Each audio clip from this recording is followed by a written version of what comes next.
রানের পাহাড় করেও শেষ রক্ষা পেল না রাজশাহীর কাছে রংপুর রাইডার্স।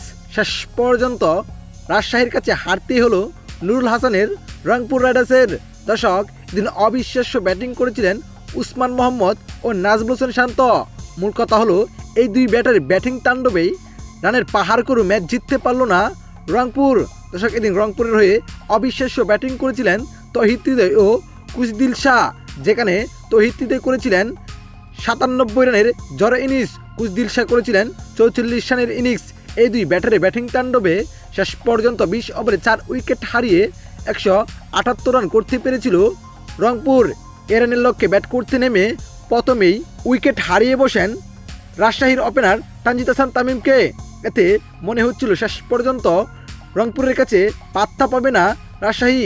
তবে দর্শক, এরপর অবিশ্বাস্য ব্যাটিং করেন নাজমুল হোসেন শান্ত ও উসমান মোহাম্মদ, যেখানে এই দুই ব্যাটারের ব্যাটিং তাণ্ডবে শেষ পর্যন্ত ম্যাচ জিতেন রাজশাহী।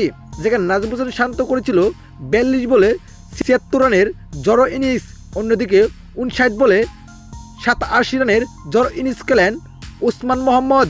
এই দুই ব্যাটারে ব্যাটিং তাণ্ডবে শেষ পর্যন্ত রংপুরকে হারিয়ে ম্যাচ জিতে নেয় রাজশাহী।